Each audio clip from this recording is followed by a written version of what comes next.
कल वो दीदी आई थी तो उन्होंने एक बात पहले कही है उनकी भाषा में,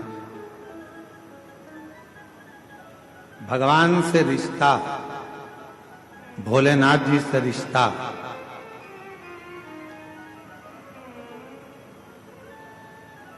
बंदर के बच्चे जैसा मत बना। भगवान से रिश्ता बिल्ली के बच्चे जैसा बना।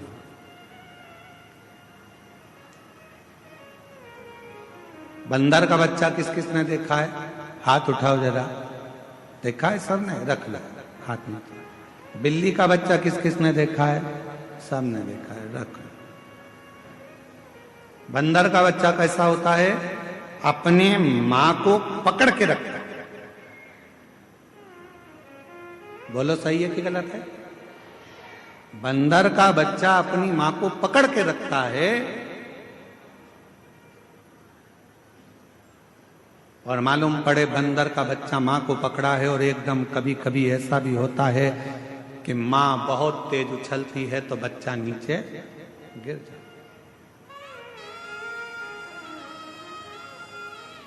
आप बंदर के बच्चे जैसे मत बनना कि परमात्मा को पकड़ कर रखो। हो सकता है कभी कभी आप परमात्मा को छोड़ दो। बिल्ली के बच्चे जैसा बनो। बिल्ली का बच्चा अपनी मां को नहीं पकड़ता, बल्कि बिल्ली अपने बच्चे को पकड़कर मुंह में भरकर लेकर जाती है। बिल्ली के बच्चे जैसा बनना। भगवान हमको पकड़ कर रखे, हम भगवान को नहीं। हो सकता है कि हमारा हाथ छूट जाए, पर परमात्मा का हाथ कभी नहीं छूटता। हो सकता है हमारा हाथ छूट जाएगा, परमात्मा का हाथ नहीं छूटता।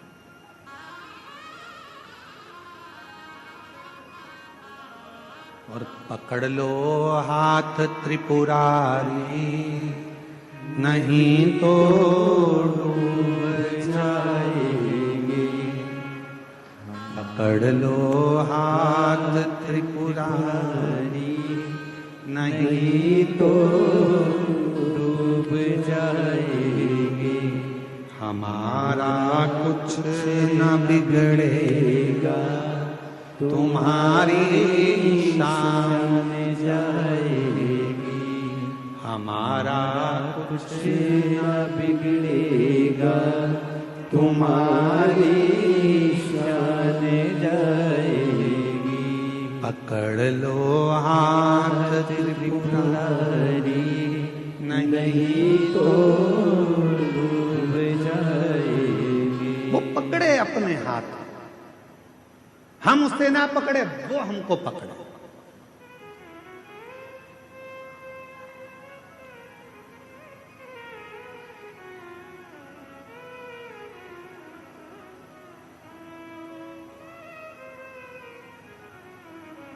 भगवान से कहना, बाबा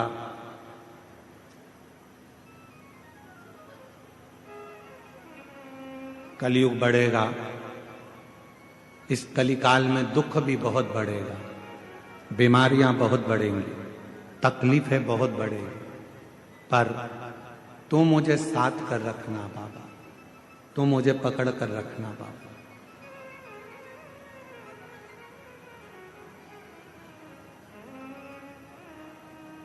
किसी ने पूछा, क्यों गुरुजी,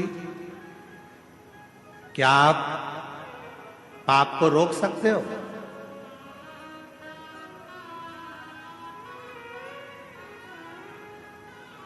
किसी ने पूछा, गुरुजी आप पाप को रोक सकते हो? हम निवेदन करेंगे, दुनिया में कोई पैदा नहीं हुआ जो पाप को रोक दे। किसी की सामर्थ्यता नहीं है जो पाप को रोक दे। किसी की सामर्थ्यता नहीं है जो पाप को रोक सके। किसी की सामर्थ्यता नहीं जो पाप को रोक सके। कोई कितना बड़ा भी व्यक्ति कितना भी नियम बना ले, कितना बड़ा भी सारा क्रम कर ले, पर वो पाप को नहीं रोक सकता। जैसे जैसे कलयुग बढ़ता जाएगा, जैसे जैसे कलिकाल बढ़ता जाएगा वैसे वैसे पाप भी बढ़ता चलेगा। तो फिर गुरुजी आप पाप को नहीं रोक सकते, फिर कथा क्यों करते हो? कथा करने का कारण क्या है फिर, जब पाप रुकता ही नहीं है?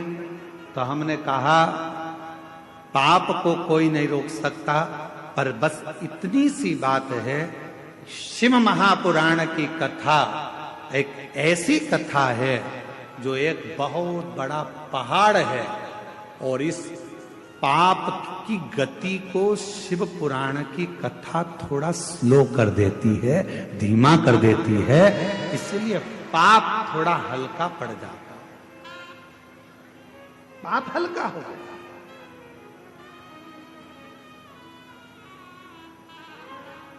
जिस क्षेत्र में, जिस कॉलोनी में, जिस मोहल्ले में, जिस सोसाइटी में, जिस गांव में, जिस नगर में, जिस शहर में,